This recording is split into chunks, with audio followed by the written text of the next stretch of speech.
Hello दोस्तों, ET academy पे फिर से आपका स्वागत है। मैं कुमार प्रशांत फिर से स्टैटिस्टिक्स के बारे में नया वीडियो लेकर के आया हूँ। फर्स्ट वीडियो हम लोग इंट्रोडक्शन पे देखे थे। जैसे आज हम लोग आपके लिए डाटा सारणी लेकर के आए हैं और डाटा सारणी के क्वेश्चन कैसे पूछे जाते हैं वो हम लोग देखेंगे। साथ ही साथ देखेंगे कि उस डाटा सारणी में मैथमेटिक्स का कौन कौन सा चैप्टर का एप्लीकेशन यूज होता है, उसको भी हम लोग देखेंगे। और आप लोग को यहाँ पे पीडीएफ में बहुत सारी चीज़ मौजूद है जो 1 बाय 1 आप लोग देखें, फिर हम लोग क्वेश्चन को सॉल्व करते हैं। जैसे यहाँ पर है डाटा सारणी का एक क्वेश्चन है।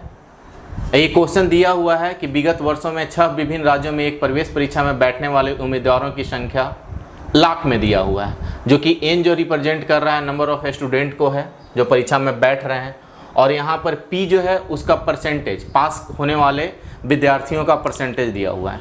इस पे जो क्वेश्चन है पासिंग और फेलियर दोनों का क्वेश्चन दिया हुआ है। कितने परसेंटेज स्टूडेंट उत्तीर्ण हो रहे हैं, कितने परसेंट स्टूडेंट जो हैं अनुत्तीर्ण हो रहे हैं, इस पे ही बेस्ड क्वेश्चन है। यहाँ पे हम लोग परसेंटेज का प्रयोग करेंगे, उसको हम लोग यहाँ देखते हैं। आगे देखते हैं कि इस पे ये सारणी है, सारणी पे 5 क्वेश्चन दिया हुआ है। साथ ही साथ हम आपको पिछले वीडियो में मैथमेटिक्स का कुछ चैप्टर के बारे में बताए थे जो नीचे दिया हुआ है फार्मूला के साथ, उसको आप लोग देख लीजिएगा। साथ ही साथ किसी भी बुक से भी आप लोग बना सकते हैं, इस फार्मूला को देख सकते हैं, बहुत अच्छा होगा आप लोगों के लिए। जो आगे दिया हुआ है, जैसे प्रतिशत के बारे में दिया हुआ है तो प्रतिशत क्या होता है, साथ ही साथ उस पर कौन कौन सा इम्पॉर्टेंट होता है, जो परसेंटेज यहाँ पे फ्रैक्शन के फॉर्म में दिया हुआ है 1 बाय 1 कुछ दिया हुआ है, जिसको आप लोग देख लेंगे, साथ ही साथ याद भी कर लेंगे, जो एग्जामिनेशन पॉइंट ऑफ व्यू से बहुत ही महत्वपूर्ण है। फिर आगे जो है लाभ और हानि का है, तो लाभ क्या होता है, हानि क्या होता है, क्रय मूल्य क्या होता है, विक्रय मूल्य क्या होता है, जो यहाँ पे दिया हुआ है। लाभ के लिए कुछ सूत्र दिया हुआ है, हानि के लिए कुछ सूत्र दिया हुआ है। साथ ही साथ हम लोग यहाँ पे देख रहे हैं कि लाभ के सूत्र और हानि के सूत्र में बहुत सारे कन्फ्यूजन होते हैं। जैसे कि एसपी यहाँ पे भी दिया हुआ है, एसपी यहाँ पे भी दिया हुआ है, मतलब सेलिंग प्राइस यहाँ है, सेलिंग प्राइस यहाँ है, लेकिन जो स्टूडेंट को कन्फ्यूजन होता है वो सेलिंग प्राइस प्रॉफिट वाला यहाँ पे यूज़ कर देते हैं और लॉस वाला यहाँ पे यूज़ कर देते हैं, जिसलिए यहाँ पे इस चीज़ को करना बहुत ही ज़रूरी है और सिर्फ ये प्रैक्टिस से आएगा। इसको हम लोग देखेंगे आगे। फिर है इसी में औसत है, तो औसत बहुत ही आसान होता है, जिसको हम लोग सिर्फ प्रैक्टिस करेंगे तो बन जाएगा। और औसत क्या है, तो राशियों का योग और राशियों की संख्या होता है। राशियों का एक क्या होता है, जैसे कुछ एक दे दिया कि मतलब 1 से 10 क्लास है, 1 क्लास में कितना है, 2 क्लास में कितना है, 3 क्लास में कितना है, इस तरह सारे हैं नंबर ऑफ स्टूडेंट, टोटल को जोड़ देंगे और जो क्लास है उसे डिवाइड कर देते हैं। उसी तरह का इसमें होता है। साथ ही साथ फिर अनुपात और समानुपात है, तो अनुपात क्या होता है, समानुपात क्या होता है, जो यहाँ पे दिया हुआ है। और हम लोग क्वेश्चन बनाएंगे तो वहाँ पे इसका जिस चैप्टर का हम लोग का उपयोग करना होगा हम लोग डाटा सारणी में करेंगे और देखेंगे डाटा टेबल में। आइए हम लोग देखते हैं कि सारणी से रिलेटेड क्वेश्चन क्या कह रहा है, उसको हम लोग सॉल्व करते हैं। जैसे पहला क्वेश्चन कह रहा है कि राज्य डी में प्रवेश परीक्षा में उत्तीर्ण होने वाले उम्मीदवारों की सर्वाधिक संख्या किस वर्ष में थी। तो पहले हम लोग डाटा सारणी पे जाएंगे। डाटा सारणी यहाँ पे डी दिया हुआ है, तो डी में कहता है कि किस वर्ष में उत्तीर्ण होने वाले उम्मीदवारों की संख्या सर्वाधिक थी। तो सारे को हम लोग निकालेंगे। डी में कितने नंबर ऑफ स्टूडेंट 8 में थे, 9 में थे, 10 में थे, 11 में थे, 12 में थे, 13 में थे। सारे को निकालने के बाद देखेंगे कि किस ईयर में सबसे ज़्यादा है, वही हम लोग का आंसर होगा। आइए देखते हैं 2008 में क्या कह रहा है। जैसे यहाँ पर है कि राज्य 2008 में उत्तीर्ण होने वाले उम्मीदवारों की संख्या कितनी है, तो टोटल नंबर ऑफ स्टूडेंट यहाँ पे 1.32 लाख है। पासिंग स्टूडेंट है 24%, तो कितना नंबर ऑफ स्टूडेंट पास किए, तो उसको हम लोग निकालेंगे। तो यहाँ पे जो आएगा तो 1,32,000 गुना 24 डिवाइडेड बाई 100 करेंगे, जिसका आ रहा है 31,680। फिर हम लोग आते हैं 2009 में पास उत्तीर्ण होने वाले उम्मीदवारों की संख्या कितनी होगी। तो 2009 में हम लोग देख रहे हैं राज्य डी में 1.15 लाख है और 49% स्टूडेंट पास हो रहे हैं, तो यह कितना आएगा। तो इसको हम लोग करेंगे तो 1,15,000 गुना 49 डिवाइडेड बाई 100, 56,350 आ रहा है, 56,350 आ जा रहा है।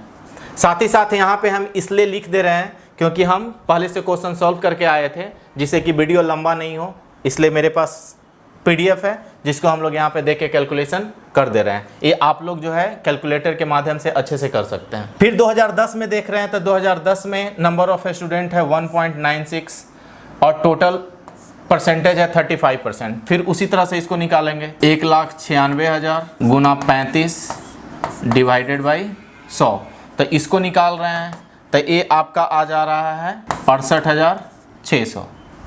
फिर उसी तरह से आते हैं हम लोग 8, 9, 10 तो निकाल लिए, 11 का आते हैं तो 11 में देख रहे हैं तो 11 में 1,88,000, आप पासिंग के स्टूडेंट है 46%। फिर उसी तरह से निकालेंगे यहाँ पर 1,88,000 गुना 46 डिवाइडेड बाई 100। फिर से इसको हम लोग कैलकुलेट कर रहे हैं तो कैलकुलेट करने के बाद ये आ रहा है 86,480। फिर हम लोग 12 पे आते हैं तो 12 में देख रहे हैं कि 1,83,000, आप पासिंग के स्टूडेंट है 60%। फिर उसी तरह से करेंगे कि 1,83,000 गुना 60 डिवाइडेड बाई 100, इसको हम लोग कैलकुलेट करने के बाद निकाल रहे हैं तो ये आ रहा है 1,09,800। तो 2013 में हम लोग देख रहे हैं तो 2013 में 2,01,000 है, आप पासिंग के स्टूडेंट है 56%। फिर यहाँ पे हम लोग निकाल रहे हैं तो इसको निकालेंगे तो कितना आएगा, तो 2,01,000 का 56% हम लोग निकालेंगे, 1,12,560। अब हम लोग का क्वेश्चन जो पूछ रहा था कि राज्य डी में प्रवेश परीक्षा में उत्तीर्ण होने वाले उम्मीदवारों की सर्वाधिक संख्या किस थी, तो सर्वाधिक अब हम लोग 1 by 1 इसमें देखेंगे तो सर्वाधिक 2013 में आ रहा है, इसलिए आंसर हम लोगों का यही हो जाएगा कि सर्वाधिक 2013 में है, तो 2013 हम लोगों का आंसर होगा, ये हम लोगों का आंसर हो जाएगा। अब हम लोग देख रहे हैं फिर से कि दूसरा क्वेश्चन यहाँ पे है कि दूसरा क्वेश्चन पूछ रहा है कि वर्ष 2008 में राज्य बी में प्रवेश परीक्षा में उत्तीर्ण होने वाले उम्मीदवारों की कुल संख्या का उसी वर्ष राज्य सी से प्रवेश परीक्षा में उत्तीर्ण होने वाले उम्मीदवारों से क्रमशः अनुपात क्या है। तो यहाँ पे 2 राज्य का पूछ रहा है लेकिन ईयर एक ही है, तो दोनों राज्य का निकाल लेंगे, निकाल करके उसको हम लोग रेशियो में डिवाइड कर देंगे। तो 2008 में हम लोग को देख रहे हैं तो 2008 में बी में उत्तीर्ण होने वाले उम्मीदवारों की कुल संख्या क्या होगा, तो यहाँ हम लोग निकालेंगे। तो यहाँ कैसे निकालेंगे, तो 2008 में देख रहे हैं नंबर ऑफ स्टूडेंट है 1,04,000, पासिंग परसेंटेज है 51%, तो इसको हम लोग निकालेंगे। तो इसको कैसे निकालेंगे, तो यहाँ हम लोग निकालेंगे आपको 1,04,000 गुना 51 डिवाइडेड बाई 100। तो इसको जब करके निकालेंगे तो ये आ रहा है 53,040, ये मेरा आ रहा है 53,040। उसी तरह से फिर 2008 में ही सी के बारे में पूछ रहा है, तो सी में हम लोग देख रहे हैं कि 1,11,000 है और पासिंग परसेंट है 32%। फिर इसको निकालेंगे तो 1,11,000 गुना 32 डिवाइडेड बाई 100। फिर से इसको कट करेंगे तो इसका कैलकुलेट करने पे हम लोगों का आ रहा है 35,520, ये आ रहा है 35,520। क्वेश्चन पूछ रहा है कि दोनों का रेशियो कितना है, तो रेशियो निकाल देंगे, इसलिए यहाँ पे लिख देंगे हम लोग 53,040 डिवाइडेड बाई 35,520। इसको सिंपलेस्ट फॉर्म में करेंगे तो सिंपलेस्ट फॉर्म में करने पर 221 डिवाइडेड बाई 148 आएगा। अब हम लोग ऑप्शन में देखेंगे कि ऑप्शन में यह दिया हुआ है कि नहीं है, तो यहाँ पे ऑप्शन में हम लोग देख रहे हैं तो ऑप्शन में फर्स्ट ऑप्शन हम लोगों का आंसर है 221/148। ऑप्शन एग्जामिनेशन में नहीं दिया हुआ रहेगा, वहाँ पे पूरा सॉल्व करना रहेगा और सॉल्व करके आंसर निकालना होगा। यहाँ पे ऑप्शन दिया हुआ है, इस वजह से हम लोग दिखा दे रहे हैं कि ये आंसर आएगा, लेकिन वहाँ पे ऑप्शन नहीं रहेगा। इसलिए ये नहीं देखना है कि हम लोग जो बनाए वो गलत है या सही है। आपने जो बनाया अच्छे से कैलकुलेशन किया, एक बार फिर से रीचेक कर लेंगे। रीचेक करने के बाद देखेंगे कि सही आ रहा है तो बिल्कुल वो सही होगा। अब हम लोग आगे आते हैं तीसरे नंबर क्वेश्चन पे। तीसरा नंबर क्वेश्चन कहता है कि वर्ष 2010 में राज्य ई और एफ में प्रवेश परीक्षा में उत्तीर्ण होने वाले उम्मीदवारों की कुल संख्या कितनी थी। तो फिर से हम लोग जाएंगे वर्ष 2010 में ई और एफ में देखेंगे कि पासिंग कितना हो रहा है। तो सीधे हम लोग आते हैं क्वेश्चन पे। जैसे यहाँ पे 2010 है तो 2010 में ई और एफ में पूछ रहा है, तो ई में जो था 1,42,000 student, number of student total थे, पासिंग जो थे 49% थे। तो इसका हम लोग निकाल लेंगे। तो ए आएगा 1,42,000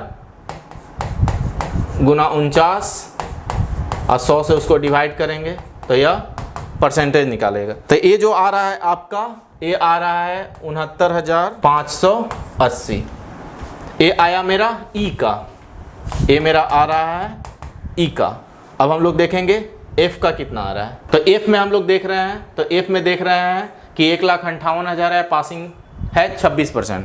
तो एफ का हम लोग फिर से वहाँ पे निकाल लेते हैं। तो एज कितना आ रहा है, तो 1,58,000 गुना 26 और 100 से इसको हम लोग भाग कर रहे हैं, 41,080। तो टोटल कह रहा है, मतलब हमारा जो क्वेश्चन कह रहा है कि वह टोटल कितना होगा, मतलब कि ई प्लस एफ कितना आएगा। तो दोनों को जोड़ देंगे, 69,580 प्लस 41,080, दोनों को हम लोग जोड़ेंगे तो ये आ जाएगा आपका 1,10,660।